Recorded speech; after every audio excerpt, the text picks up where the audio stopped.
al próximo Congreso Colombiano de Derecho Procesal que se va a celebrar en la ciudad de Pereira en agosto, en septiembre de este año. Y un saludo muy especial al maestro Jaime Parra, al doctor Pava, al doctor Canosa y a todos los presentes. Bueno, yo quisiera empezar por contar algunas cosas del código que de una u otra manera legitiman políticamente a tal vez la ley más importante que se haya expedido en Colombia en los últimos años. Y lo legitima políticamente por la forma en que se hizo ese código. Porque las cosas pueden ser buenas o malas y tener o no tener una legitimación política. Y este código es finalmente tal vez la obra colectiva jurídica más democrática que se haya expedido en Colombia. ¿Y por qué lo digo? Porque cuando ustedes miran los códigos que se han expedido en Colombia, encontrarán que casi todos ellos se hicieron con base en facultades extraordinarias pro tempore que un presidente pedía al Congreso y el Congreso se las otorgaba, y el Congreso se desprendía de su esencia natural de hacer las leyes y se la pasaba a quien por esencia no tiene la posibilidad de hacer las leyes, que es el presidente de la República. Y así se hizo el actual Código de Procedimiento Civil, y así se hizo el Código de Comercio, y así se hizo durante muchos años los códigos penales, y el decreto 01/84 del Código Contencioso Administrativo también se hizo así. Y cuando se hacen así, los códigos terminan haciéndose con que el presidente de turno nombra unos expertos, los pone a trabajar en una comisión. Esos expertos, en el mejor de los eventos, son expertos, en el peor de los escenarios son más o menos conocedores, amigotes del presidente de la República, que estando en la comisión pasan con posterioridad a la fama. Trabajan y supongamos hacen un trabajo responsable, se lo entregan al presidente de la República, y el presidente de la República lo manda un piso abajo a la oficina jurídica de la presidencia, le dicen denle una leída y me lo suben para expedir un decreto. Y nadie distinto a esos expertos tuvo acceso seguramente a lo que termina siendo un código. Y este código se hizo de una manera diametralmente diferente. Lo primero es reconocer que fue el trabajo, el camino más difícil, pero finalmente el más democrático, que había la necesidad jurídica, constitucional, de no hacerlo como se habían hecho antes, porque la Constitución del 91 prohibió que el presidente de la República pidiese facultades pro tempore al Congreso para la expedición de códigos. Luego, queriendo o no queriendo, el Código General del Proceso tenía que ir al Congreso. Ahora, durante 8 años, me olvidó, 2004, 2010, durante 6 años, el Instituto Colombiano de Derecho Procesal creó una comisión, y esa comisión estaba integrada por 2 tipos de personas, y no voy a decir quiénes estábamos en la comisión, no importa los nombres, pero había 2 tipos de personas, y eso muestra lo que es el código. Por un lado, más o menos la mitad de los miembros de la comisión habían sido personas que habían nacido, se habían formado, se habían forjado, estaban o recientemente habían salido de la rama judicial. Respiran rama judicial, aman la rama judicial, conocen la rama judicial, conocen los procesos de la baranda para adentro. Y por otro lado, otros que que nunca habíamos estado o nunca hemos estado en la rama judicial, que nos hemos forjado y hechos como abogados litigantes, que respiramos litigio y que conocemos los procesos de la baranda para la calle. ¿Y por qué lo digo? Porque este código tiene una gran diferencia en relación con otro código muy importante recientemente expedido, que es el Código de Procedimiento Administrativo y lo Contencioso Administrativo, Ley 1437 del 2011, el conocido CEPACA, que no tiene ese origen, que tristemente no tiene ese origen, y que tristemente por no tener ese origen es lo que es. Es lo que es. Ese es un código hecho por los jueces, y ni siquiera por los jueces. Ese es un código hecho por los magistrados del Consejo de Estado, encerrados en el Consejo de Estado, considerando que el código, que ese proyecto de código era un tesoro intocable, al que este gobierno encontró, habiendo ya hecho tránsito por la Cámara, por el Senado, es decir, ya había hecho el primero y segundo debate, y este gobierno, la primera encrucijada que tuvo en materia de justicia es qué hacer con ese código contencioso administrativo, si apoyarlo o no apoyarlo, porque el Código General del Proceso, la versión original, el borrador original, tenía las normas del procedimiento administrativo. Como veníamos de un gobierno que se había dado todo tipo de golpes con la rama judicial, el gobierno nacional decidió apoyar el Código del Consejo de Estado. Pero eso no quiere decir que ese código sea un código democrático.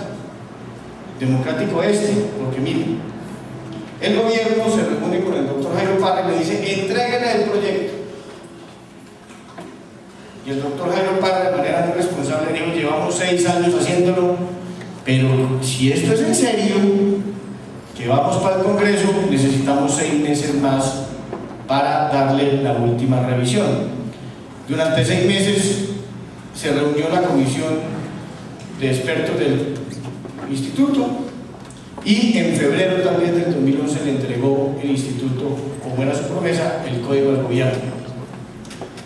Si estuviéramos en épocas anteriores, ese proyecto hubiera salido del Ministerio de Justicia para la Presidencia de la República. La Presidencia de la República, los 2 días el presidente hubiera entregado al país como código lo que el instituto durante 6 años había hecho. Y ahorita verán por qué es importante que eso no sea así, que por el bien de la legislación los proyectos los códigos deben ir al Congreso. Entregado al gobierno el código, se le hizo una revisión en el gobierno, se modificaron unas normas, se hicieron unos seminarios, unos foros, se mandó ese código a los 32 salas civiles de tribunales superiores de distrito judicial, se envió ese código a 80 universidades, se envió ese código a más de 30 entidades públicas: Superintendencia de Industria, Comercio, Superintendencia Financiera, Superintendencia de no sé qué, el Ministerio de tal, el Ministerio del Interior, etc. Consejo de Estado, Corte Suprema de Justicia, Consejo Superior de la Judicatura, etcétera, etcétera, y a más de 200 oficinas de abogados en Colombia. Y se le dijo a la gente: opinen. Eso sí, si no le gustó la norma del litisconsorcio necesario, no haga un tratado de 45 páginas sobre qué es el litisconsorcio necesario, sino que haga una cosa práctica: ponga en un lado como está el artículo y en otro lado como usted quisiera que quedara el artículo, con una breve explicación. Porque si hace un tratado, pues nosotros todavía no nos hemos jubilado y no tenemos tiempo para leer qué es lo que durante 200 años o 500 años se ha dicho sobre el litisconsorcio necesario. Y eso se hizo y se recibió comentarios de todo el mundo, etc. Se llevó al Congreso de la República, y el Congreso de la República se llevó al Congreso de la República, y mientras estuvo en el Congreso, que estuvo más de 1 año y medio en el Congreso ese proyecto, se hicieron 20 y tantos foros regionales.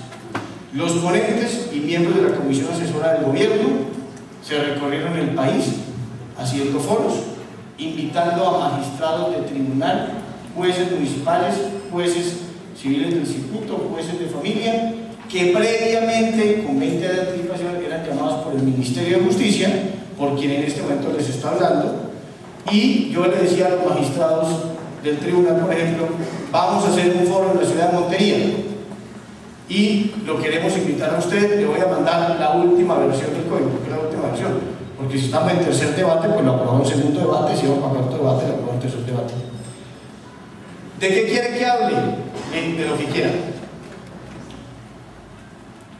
Con tal de que haga una cosa, que hable mal del código. Más importante que dedique su tiempo a contarnos qué no le gusta del código. Porque si usted cuenta hoy lo que no le gusta del código, nosotros advertimos que eso no le gusta a usted, lo llevamos a la comisión y en la comisión discutimos si consideramos que su idea es buena, mala o regular y procedemos de conformidad a descartarla, a hacerle caso total o parcialmente. Y con eso tenemos al final un mejor código. Doctor Parra no me dejará mentir, el proyecto tuvo más de 600 cambios en su trámite legislativo. 600 cambios en su trámite legislativo. Ninguno por cuenta del Congreso. No. Lo que alguien considere que ahí que está equivocado, que es un mico, etcétera, etcétera, los culpables son el Gobierno Nacional y o la Comisión Asesora del Gobierno Nacional y no el Congreso de la República. Porque el Congreso de la República no hizo nada distinto que hacernos caso a gobierno y comisión asesora, y cuando ellos tuvieron una idea, esa idea no quedó plasmada sin que nosotros dijéramos que esa idea nos gustaba. Los responsables para lo bueno o lo malo es el gobierno y el instituto, la comisión de expertos asesora del gobierno.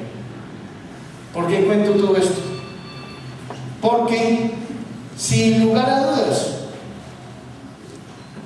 si uno compara lo que el Instituto Colombiano de Derecho Procesal le entregó al gobierno en enero del año 2000, en febrero del año 2011, y lo que finalmente fue la ley aprobada a mitad de año del 2012, les juro que es muchísimo mejor.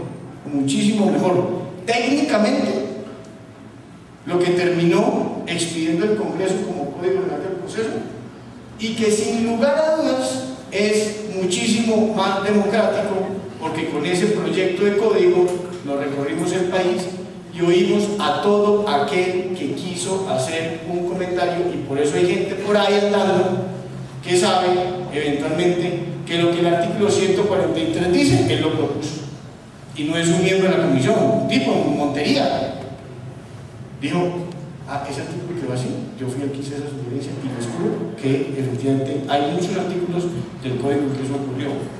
Tuvimos incluso grandes debates sobre grandes temas al interior de la comisión, en donde terminó quedando en el código lo que la mayoría quiso que quedara en el código, y por eso ustedes ven a miembros de la comisión por ahí criticando normas, porque como es apenas razonable, ningún miembro de la comisión está a gusto con todos y cada uno de los artículos. A mí hay cosas del código que no me gustan, hay cosas que me gustan, al doctor Parra hay cosas que cree que debe quedar mejor, cosas en donde cree que nos equivocamos. Entonces tampoco hay que preocuparse si alguien habla mal de una disposición, porque eso es absolutamente razonable, porque nadie puede estar de acuerdo con el todo.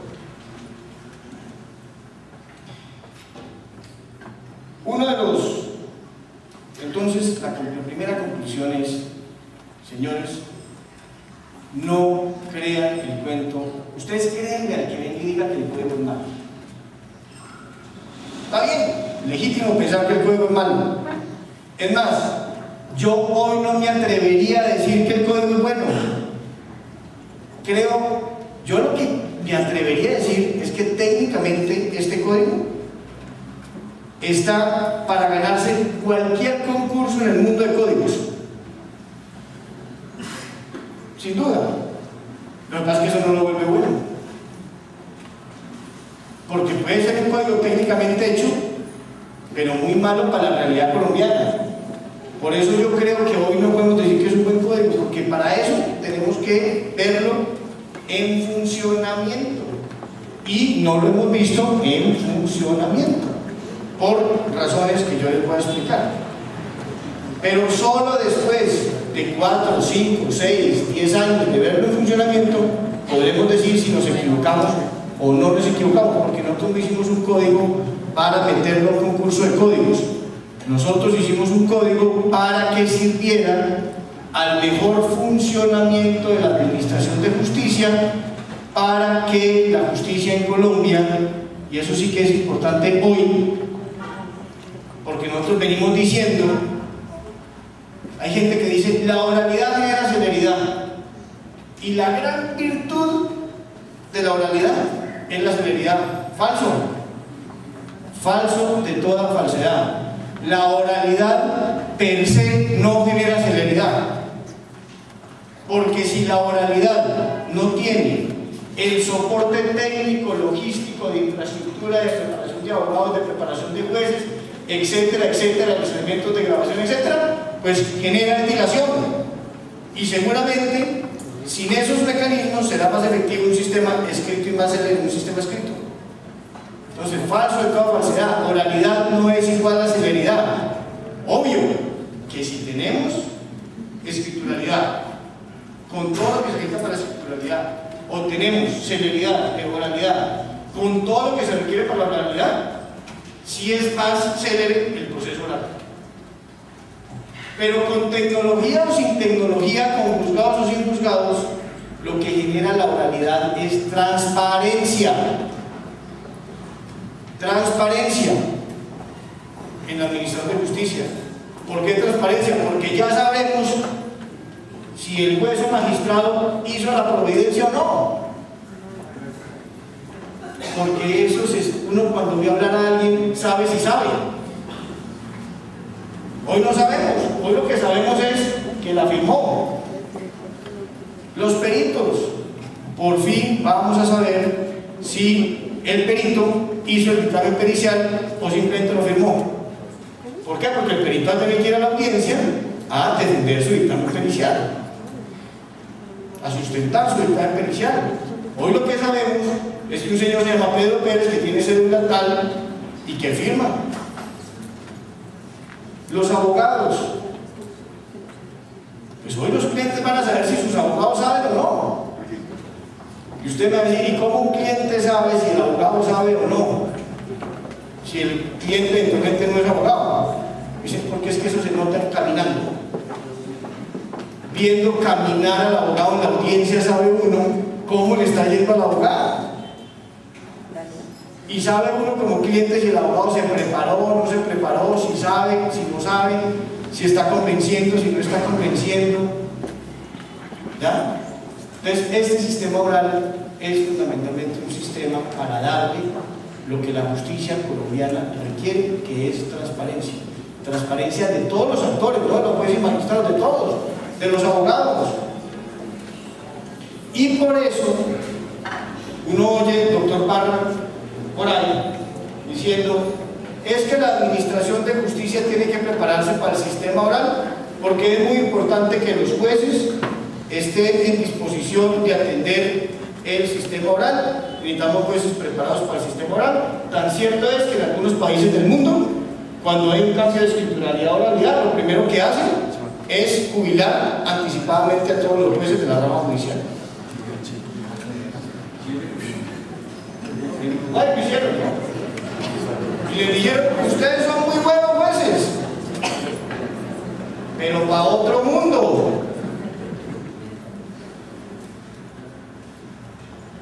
¿Por qué? Porque usted con todas esas mañas que viene, mañas en buen sentido del sistema oral, del sistema escrito, tiene tantas tablas del sistema escrito que con usted va a ser absolutamente imposible instalar este sistema. En Colombia no tomamos esa decisión.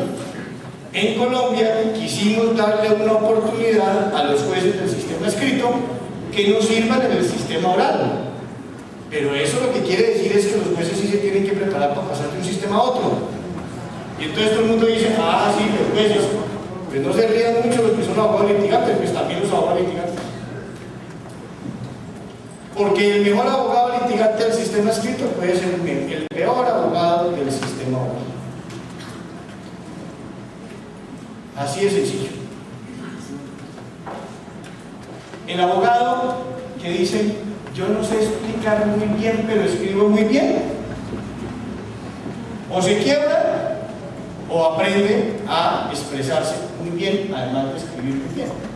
Porque si no, el sistema no le funciona, porque tiene que ir a la audiencia a convencerlo.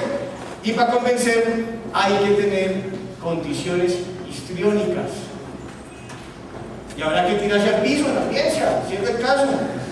Y habrá que hablar, alzar la voz, bajar la voz, medir la voz, decirle al juez, óigame, no despierta, cuando hay un argumento importante. Pero si no aprendemos a hablar en las audiencias, pues no vamos a convencer. Y entonces ahí hay unas cosas que tienen que hacer los abogados litigantes. Otra cosa que tienen que hacer los abogados litigantes, cambiar sus modelos de gestión. Se dice, por ejemplo, que el sistema escrito requiere un cambio en el modelo de gestión del despacho judicial. ¿Por qué? Porque el sistema oral requiere más juez y menos escribiente y menos notificador y menos auxiliares y necesitan más jueces. Pues también las oficinas de abogados necesitan más abogados y menos asistentes, porque a la hora de litigar uno no va a poder litigar sino al mismo momento en un pleito. Hoy, ¿qué hace uno en una oficina de abogados? Tiene 7 tipos genios a los que les paga cualquier cosa, que producen todo el día documentos para aportar a los procesos y el abogado medio lo revisa y lo firma. Y hay un modelo de negocios, un esquema, un modelo de gestión de una oficina de abogados.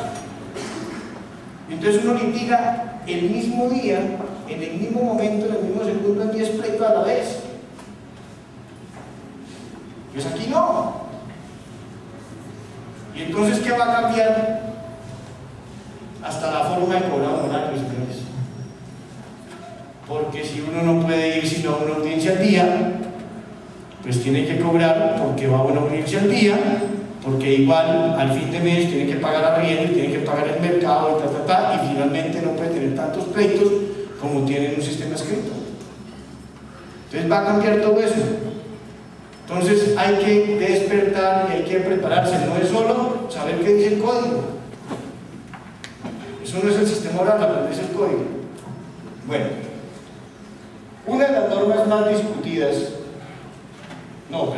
una de las normas menos discutidas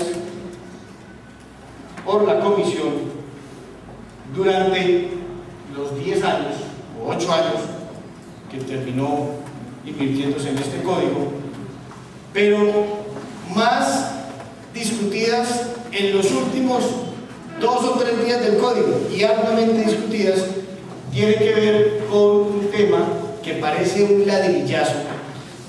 A mí la primera vez que me dijeron, dicté una conferencia sobre vigencias de oratoria de vigencia y tránsito de legislación, y dije, pero yo a quién maté. ¿Por qué me toca a mí ese tema? Y ese tema, pues a mí se me convirtió en uno de mis temas preferidos. Porque ese tema resulta, creo yo, más interesante de lo que parece. ¿Por qué digo yo que esto nunca se discutió y solo se discutió arduamente, sí, los últimos 3 o 4 días de todo el código?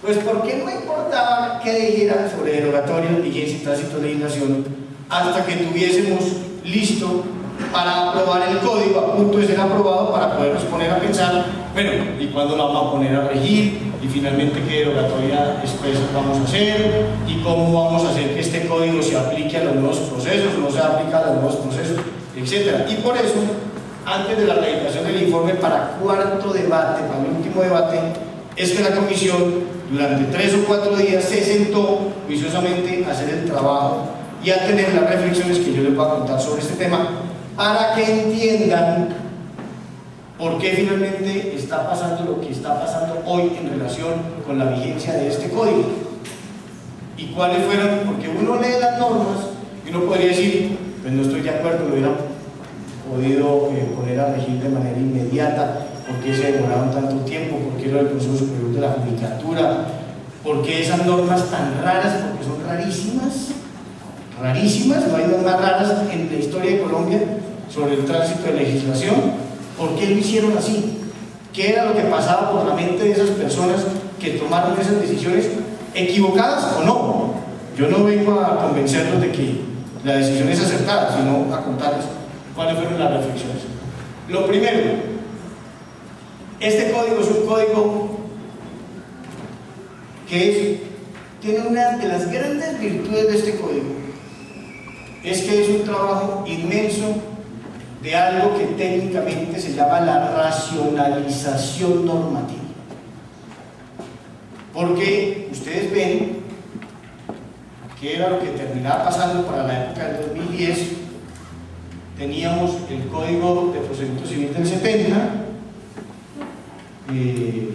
reformas en el Estatuto del Ejercicio de la Profesión, el Decreto Ley 196 de 1971, después vino la gran reforma del año 89, donde se reformaron el 50% de los artículos del Código de Procedimiento Civil, después se expidió la Ley 23 del 91, el Decreto 2651 del 91, que fue un decreto de congestión del Congresito. Después eso cada año se iba postergando esas normas de descongestión. Después es la Ley 446 del 98, la Ley 640 del 2000 o 2001, la Ley 794 del 2003, que reforma 70 artículos del Código, fundamentalmente del Código General del Proceso, se introduce el tema de notificaciones. Después viene la norma que elimina la prevención y predestino tácito. La ley estatutaria de la Administración de Justicia ya había pasado. Después viene la reforma a la ley estatutaria de la Administración de Justicia. Después viene la ley 1395. Gente, teníamos, perdón la expresión, que no es nada nueva, una diarrea legislativa. Y que buena parte de lo que estaba pasando y justificaba el trabajo que hicimos es: pongamos todo en un mismo sitio, que por lo menos quede más fácil saber dónde están las normas, cómo encontrarlas, porque no puede ser que para litigar uno tenga que ser experto procesalista. Eso no puede ser. Y yo quiero mucho el derecho procesal, toda la vida he sido profesor de derecho procesal, amo el derecho procesal, me voy a matar, pero no puede ser que uno tenga que ser procesalista. Eso no puede ser. El arte de litigar tiene que ser el arte que todos y cada uno de los abogados litigantes sin dificultad lleven en su interior. Eso no puede estar reservado para los procesalistas. Y lo primero para contribuir a eso es uno saber dónde están las normas. Porque solo el que todo el día vive repasando las normas, pues podría encontrar una billete de 15 o 20 disposiciones. Pero eso generó una gran dificultad al momento, no de hacer el código, sino de terminarlo, que implicó y justifica una norma que está en el código, que está en el artículo, tal vez el penúltimo artículo, el 626 de derogatorias, unos artículos que nadie podría aprenderse de memoria. ¿Qué es lo que tiene que ver con derogatorias? Un artículo de una página. ¿Por qué? Porque no cometimos el error de poner la frase cliché de que queda derogada todas aquellas disposiciones que resulten contrarias a lo establecido en este código. Porque cuando eso pasa, que es lo que llama la derogatoria tácita, pues eso no genera sino problemas que hubiésemos podido solucionar. Porque donde hay dos abogados, como mínimo hay 3 tesis. Entonces empieza, pero entonces el artículo 43 de la ley 640 sí quedó derogado o no quedó derogado, porque el artículo 254 del Código Penal dice, pero mire que es que dice una parte, y entonces la otra parte que no mencionó, entonces así está vigente tal. Y nos toca leerle 10 páginas al doctor Fabio en su libro, que cada vez está más gordo. No compra el libro del doctor Fabio, pero eso así, y ya va así. Y la mitad de todo lo que dice es explicando cosas de esas. Entonces el legislador lo tiene que prevenir, y el legislador tiene que disipar y despejar todas esas dudas. Y por eso, jurado, cogimos de todas esas normas, y se me olvidaron una cantidad de normas. Decreto 2282 del año 89, 2303 de la jurisdicción agraria, de familia, de no sé qué, jueces de comercio, etc. Todo eso que se expidió en el año 89 con facultades extraordinarias en el gobierno del presidente Vargas. Entonces, ¿qué hicimos? Artículo por artículo. Y eso sirvió para lo siguiente. Este artículo 1 del Decreto Ley 2303 del 89, esto ya está. Esto está en tal parte. Entonces hay que derogarlo. Esto está, hay que derogarlo. Uy, esto no está. Esto se nos estaba pasando. ¿Ya? ¿Qué? Para. ¿Tienes esta terminada? Llevo ya, usted sabe lo que decía, yo tenía de 8:15, 9:55, por eso estoy echando todo este cuento. Bueno, pues yo termino a la hora que ustedes digan. Bueno, ¿verdad? Usted no va a explicar lo de las derogatorias de las vigencias. Sí. Bueno, entonces, ¿verdad? Se decía de 8:15 a 9:55. Como hora y media es eso, ¿no?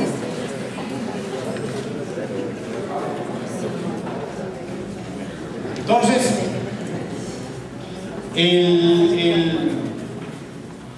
ya me desconcentré. ¿El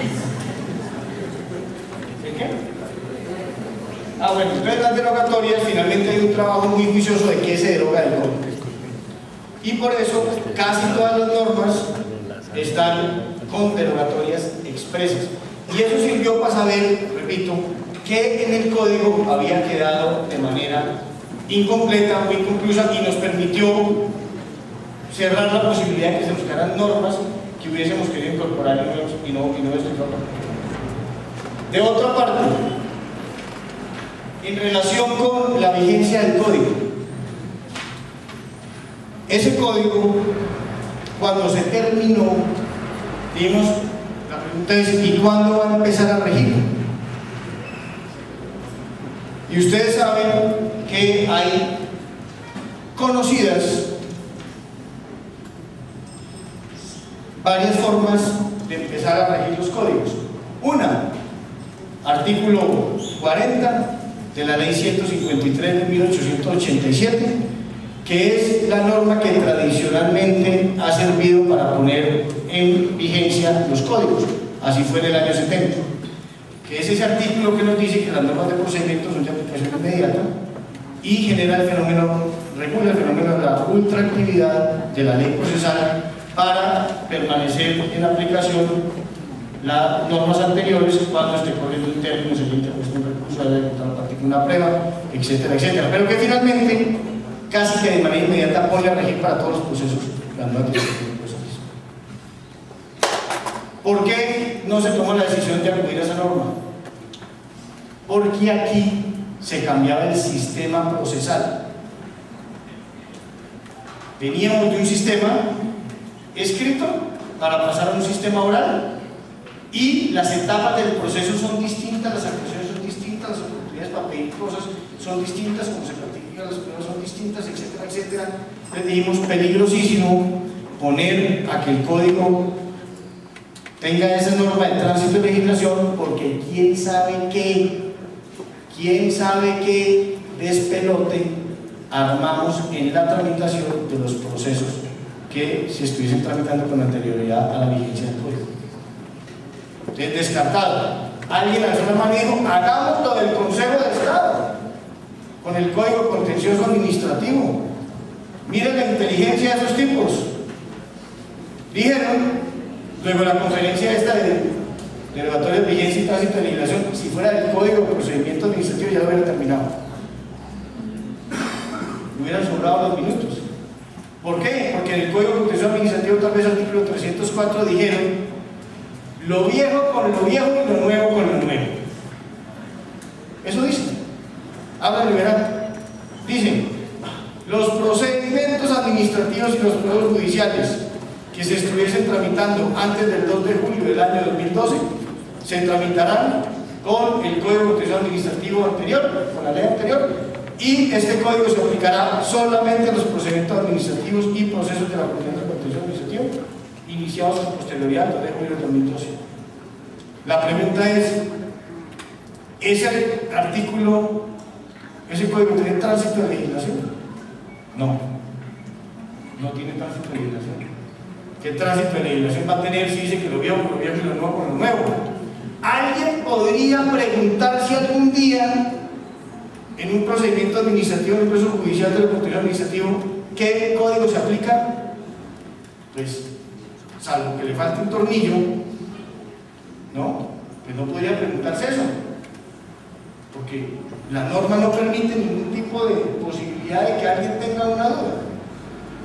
Entonces la norma parecería ser súper sabia, pero esa sabiduría llevará a los colombianos a que en las próximas 2 o 3 décadas no hayamos podido deshacernos del decreto 01 del año 84 y estemos condenados a tener el Código de Proceso en la derecha, el Código de Contencioso Administrativo anterior en la derecha y el Código nuevo en la izquierda, y andar con 2 códigos por todas partes. Entonces dijimos, no podemos supeditar al pueblo colombiano a tener 2 códigos de procedimiento durante décadas. Descartado. Entonces, ¿qué dijimos? Bueno, tenemos que inventarnos una forma, así sea distinta de lo conocido, para el tema del tránsito de legislación. Y por esa razón hay un artículo que es el artículo 625, el artículo 625, que establece la forma en que deben aplicarse a los procesos en curso las normas nuevas. O sea, tránsito de legislación es aplicar a procesos viejos normas nuevas. Eso es tránsito de legislación. Cuando uno lee el artículo 625, ¿ya? Es un artículo que les juro que cuando uno lo lee en el código es inentendible. Es inentendible. Créanme, si ustedes lo han leído y dicen no entendí un carajo, van bien. Van muy bien. ¿Por qué? Porque ese artículo no se aprende sino haciendo unos flujogramas, leyendo qué dice y haciendo unos flujogramas, es decir, graficando lo que allí dice, rayando, dibujando. Y cuando rayen y dibujen, van a encontrar que eso es absolutamente sencillo de entender y que si esa norma tiene algo, es una inmensa claridad al momento de entenderse. Pero no leyéndola. Entonces, para que ustedes no hagan esos flujogramas, y ya pues con esto termino, entonces les voy a mostrar. ¿Sí tenían tiempo que yo digo? Ah, pero vamos aquí a este tema.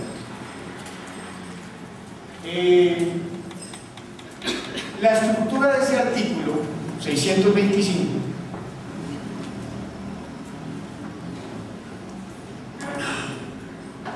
para que no se me desconcentre. A ver, ese artículo regula la aplicación de las nuevas normas a procesos anteriores. Y ese artículo hace 2 preguntas. Es decir, ¿cuál es la fórmula mágica para saber uno como abogado litigante y sobre todo como juez con qué normatividad tiene que tramitar el proceso cuando se diga el código rige hoy? Si el código rigiera hoy, ¿cómo hace un juez para saber qué norma aplica, la vieja o la nueva? Ese artículo ordena hacer 2 preguntas. Miren lo fácil, 2 preguntas. La primera pregunta es: ¿de qué proceso se trata? Fácil. Respuesta: ordinario, abreviado, verbal, verbal sumario, ejecutivo. ¿Cierto? Cualquiera de esas respuestas. Entonces, ¿de qué proceso se trata? Entonces uno responde. Segunda pregunta: ¿en qué estado se encuentra ese proceso?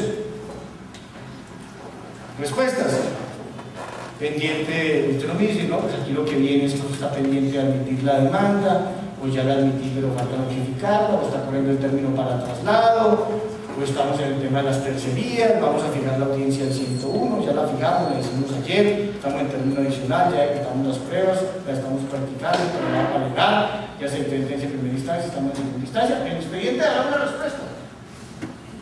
Y cuando ustedes contestan la primera pregunta y la segunda pregunta, el código, por lo general, o sea, el código tiene la respuesta, cuidado que la tiene, pero por lo general, la respuesta del código va a ser, el código general le va a decir, tranquilo, tranquilo, siga transitando con el código de procedimiento civil un ratico, hasta que llegue a la próxima estación del tren, y ahí lo espera el código general del proceso. ¿Ya? Entonces, una pregunta: ¿qué proceso se trata? 2. ¿En qué estado se encuentra? Y la respuesta del código va a ser: siga caminando con el código viejo y en la próxima estación se monta en el vagón del código general del proceso. ¿Ya? O le va a decir: siga caminando con el código de procedimiento civil y no se baje de él. También puede ser una posibilidad, pero es una posibilidad remota que lo vamos a explicar. Entonces, ese artículo tiene varios numerales. ¿Alguien tiene por ahí el 625? ¿El código? Ese artículo tiene varios. Empieza con un numeral 1. No, yo lo abrí, tranquilo. Dice numeral 1.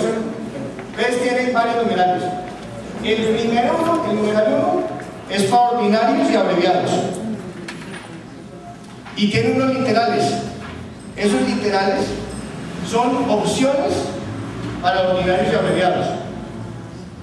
Tiene un numeral 2 que es para verbales y tiene unos literales que son opciones dentro del verbal.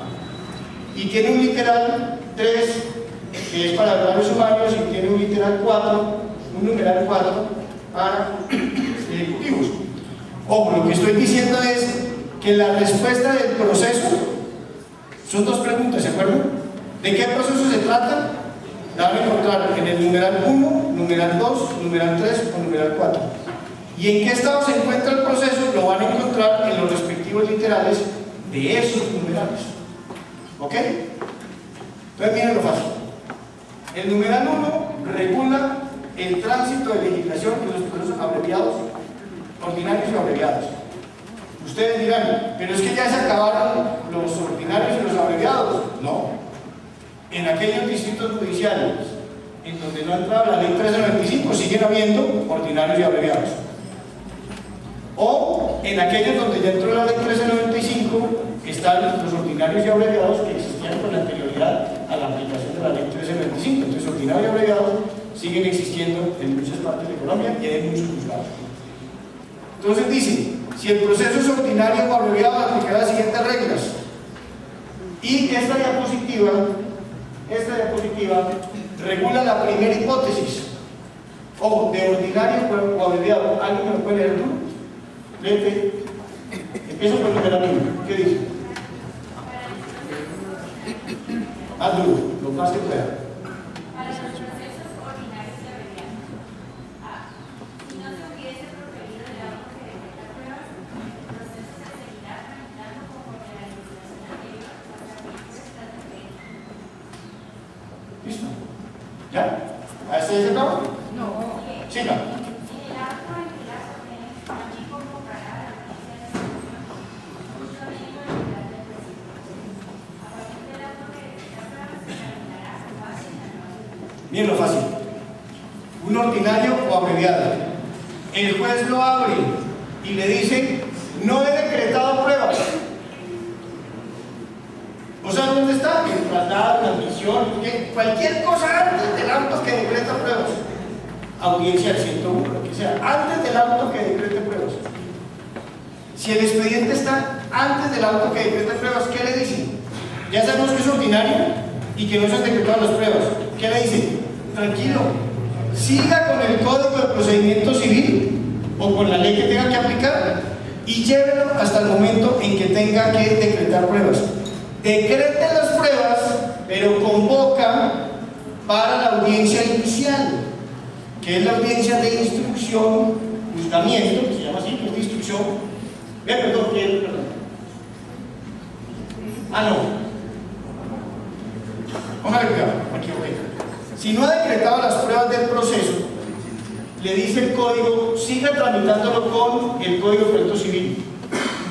Como la audiencia del 101 es antes del auto que se decrete pruebas, ¿qué quiere decir? Que va a ser la audiencia del 101 del CPC. Cuando vaya a decretar las pruebas, convoque de una vez a la audiencia de instrucción y juzgamiento. ¿Por qué? Porque lo que hoy está en la audiencia inicial del Código Penal del Proceso ya lo hizo en la audiencia del 101. ¿Ok? Entonces por eso dice convoque a la audiencia de instrucción y juzgamiento, allá practica las pruebas, corre el traslado para alegar y dicta la sentencia en la audiencia que es la regla general. Ahora, ¿qué nos va a decir la próxima diapositiva? Que es el literal B. Si ya se decretaron las pruebas del proceso, B. Si ya se hubiese proferido el auto que decreta pruebas, estas se practicarán conforme a la legislación anterior. Concluida la etapa probatoria, se convocará a la audiencia de instrucción y juzgamiento y tendrá la decisión del código. Únicamente para efectos de alegatos y sentencia. Claro, entonces viene la norma lo sencillo. Si lo que pasa es que cojo el expediente como juez y veo que yo ya decreté las pruebas del proceso, pues ¿qué dice el código? Pues si las decretó, practíquelas como las decretó. Entonces las practica como las decretó, aplicando la legislación anterior, el CPC. Y cuando las haya practicado todas y cierre el periodo probatorio, convoque a la audiencia de instrucción y juzgamiento de que trata el Código General del Proceso, pero obvio, pues no para volver a practicar las pruebas porque ya las practicó, se lo dice ahí, pero solo para efectos de correr el traslado para alegar y proferir la sentencia, ¿cierto? Le damos la otra hipótesis, que es esta diapositiva. Sí. Si en el proceso civil es cumplida la etapa de alegado y estuviere pendiente de pago, el juez lo dictará con fundamento en la legislación anterior. Proferida la sentencia, el proceso se tramitará conforme a la nueva ley. Entonces pónganle cuidado, más claro no canta un gallo. Si lo que yo veo es como juez que ya se corrió, que ya se presentaron los alegatos, pues ¿para qué? Ya no estoy en la hipótesis de convocar audiencia de alegatos, porque ya se practicaban los alegatos. Entonces, ¿qué dice el código? Pues si ya practicaron los alegatos, se practicaron los alegatos. Y si se practicaron los alegatos con base en el CPC, dicte la sentencia con base en el CPC. Es decir, escrita. Y una vez la dicte, apenas la firme, empieza a aplicar el Código Penal del Proceso. Y aplica las normas del Código Penal del Proceso que regulan el proferir sentencias por escrito, que es la excepción. Y entonces, ¿qué hace? ¿Cómo la notifica? Por estado, porque se acabó el edicto. Por eso dice, una vez proferida la sentencia, aplica el código. Y eso implica varias cosas. Que se notifica, como dice el Código General del Proceso, es decir, por estado, no por edicto. Que los términos de ejecutoria pues, son los que diga el Código General del Proceso.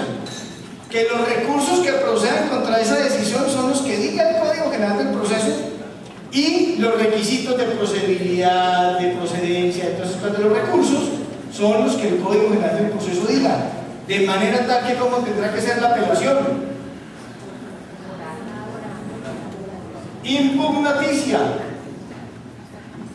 Apelación impugnaticia, que es la apelación que regula el Código General del Proceso, no la apelación panorámica, sino es la apelación con cargos de apelación. No me gusta la sentencia por esto y por esto y por esto y por esto. Y el juez queda limitado, salvo unas excepciones, a esos motivos de impugnación, a esos motivos de alzada, de animadversión frente a la decisión. ¿Ya? Y no podrá entonces tramitarse una apelación panorámica como la que rige en el CPC. ¿Listo?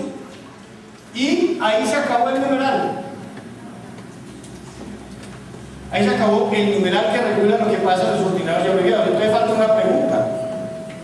¿Y si ya se dictó la sentencia? Eso nos quedó por decir, pero se entiende.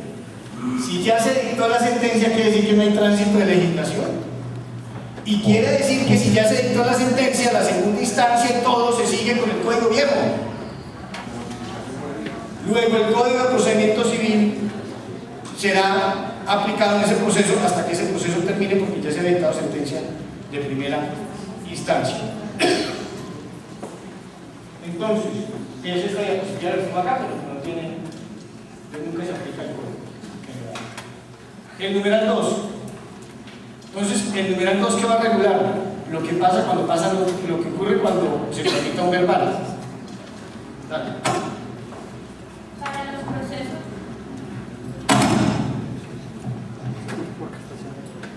Para los procesos verbales de mayor y menor cuantía.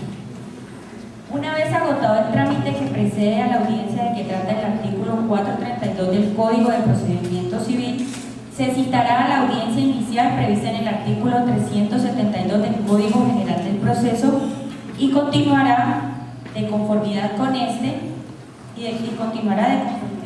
Listo, esto es facilísimo. Miren lo fácil.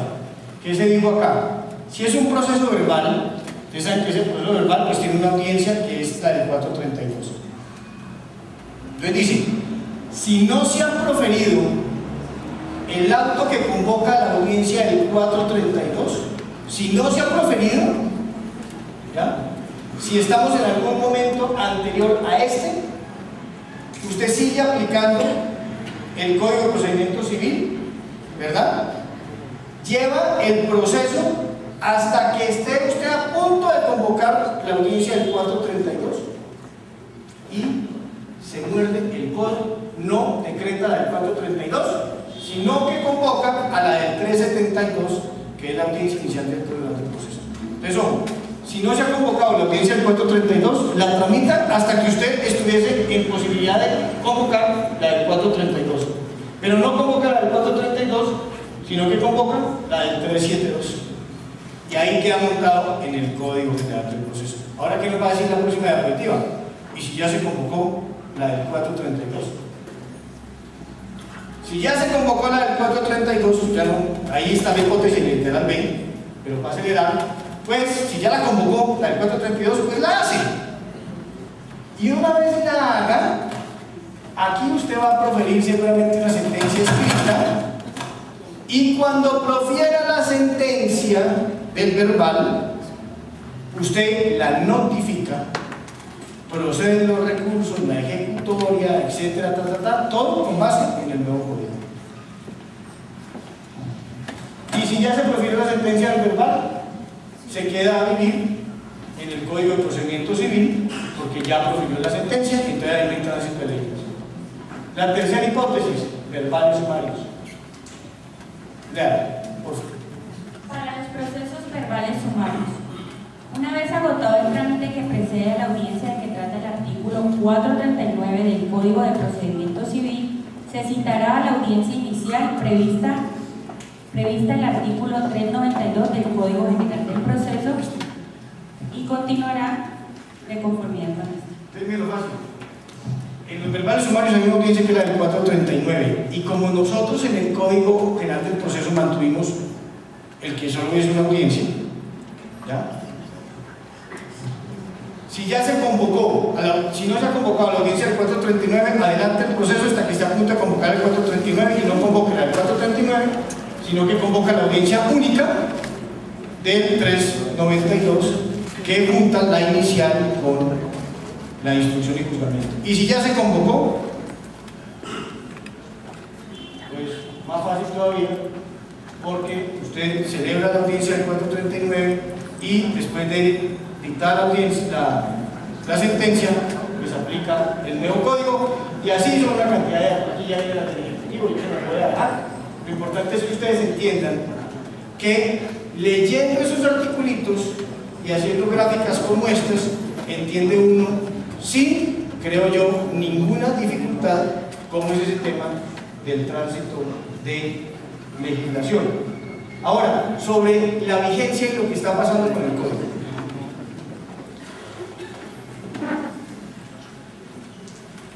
Nosotros, una de las preguntas que teníamos que contestar, y no nos podemos equivocar, era ¿cuándo debería entrar a regir el Código General del Proceso? Y ese fue un tema que discutimos muchísimo. Algunos consideraban que ya, otros consideraban que había que dar un plazo para que la gente aprendiera las nuevas disposiciones, otros que creíamos que podían unas normas entrar en vigencia una determinada fecha y resguardar a la otra fecha la entrada en vigencia del código. Ningún código de procedimiento en Colombia y ningún código importante en Colombia ha entrado a regir el día que se promulgó. ¿Por qué? Porque todos los códigos tienen algo que se llama la vacancia legis, que es el periodo en el cual el legislador prevé que es suficiente que la comunidad jurídica estudie y conozca el código para poderlo aplicar y no generar traumatismos. Entonces todos los códigos del 70 tuvo de un año, en la ley del decreto 82-89 se dio un año, en la ley 794 del 2003 se dieron 3 meses, etc. Lo lógico es que hay un periodo, pero ojo con esta explicación. Aquí el tema no era saber cuánto tiempo la gente necesitaba de vacancia legis para estudiar el código. Hubiéramos podido decir 3 meses y los colombianos se hubieran clavado 3 meses. Hubiésemos podido decir 1 año y los colombianos se hubieran clavado los 3 últimos meses antes del año. Hubiésemos podido decir 3 años y los colombianos se hubieran clavado 3 meses antes de que se venciera el plazo neutral, porque así somos nosotros, ¿cierto? Entonces ese no era el problema. Eso yo puedo colocar 1 año, que es el término normal, 6 meses, año y medio, que sea. El problema es que este código, para su aplicación, requiere 2 cosas. Requiere, este código es un Ferrari, y un Ferrari requiere 2 cosas. Requiere que el piloto lo sepa manejar y requiere que el piloto tenga una autopista por donde manejarlo, porque el Ferrari no sirve para ir a la finca en Chinchiná, no sirve, entiendan. Cuando cometan la lobera algún día de tener un Ferrari, no cometan el segundo error, que es tratar de llevarlo a la finca. No sirve para eso, por más que valga. ¿Ya? Para eso sirven las Toyotas. Entonces, la Toyota es el código de procedimiento civil y la finca es lo que hoy tenemos de aparato judicial. El Ferrari es el código de procedimiento civil y la autopista es lo que algún día queremos tener de aparato judicial. Entonces, cuando usted está sentado en una comisión y tiene que tomar la decisión de cuándo debe entrar a regir el código, es decir, cuándo podemos sacar a la calle el Ferrari, usted tiene que tener en cuenta 2 cosas. La primera, muy fácil, es cuál es el tiempo para que se aprenda a manejar el Ferrari,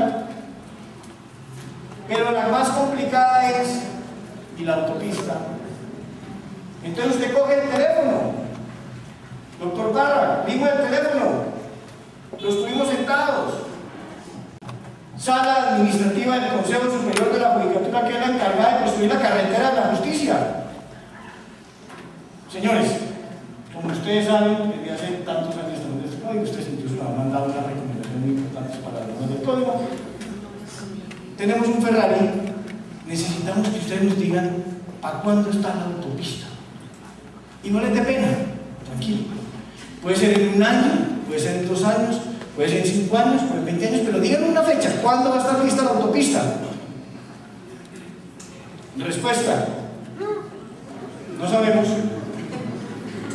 Pero ¿verdad? No sabemos cuándo. No sabemos.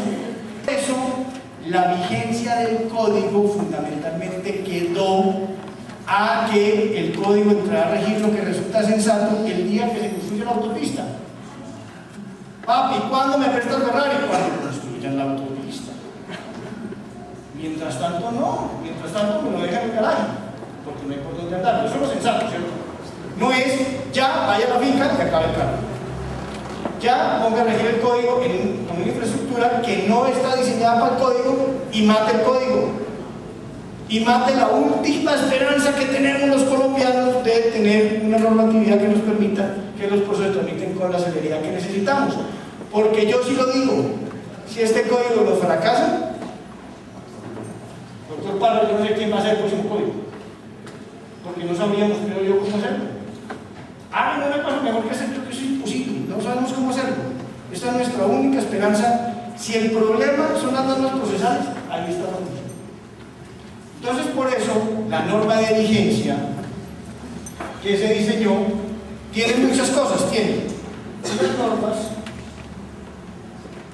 unas normas que cogimos unas pequeñas disposiciones, dijimos, estos artículos pueden entrar a regir ya, los otros en 3 meses, etc. Y entonces hay 3 momentos de vigencia. Esto es muy importante. Hay 3 momentos de vigencia. Como hay 3 momentos de vigencia y hay derogatorias expresas, también ustedes encuentran 3 momentos de derogatorias. Obvio, ¿cierto? Si unas normas entraron a regir el 12 de julio del 2012, el día que se promulgó el código, las normas que sustituyen o modifican el tratar, pues también dejaron de regir ese día. Las que entraron a regir en octubre, tal vez el 12 de octubre, pues también en ese momento el código previó que dejaban de regir otros. Y cuando entre a regir el grueso del código, el grueso de las normas derogadas dejarán de regir. Entonces, por eso hay 3 momentos de vigencia y 3 momentos de derogatorias. Pero para la vigencia del grueso del código, que es lo que nos interesa, porque lo demás ya pasó, miren lo que dice este artículo. Numeral sexto del artículo 627. Dice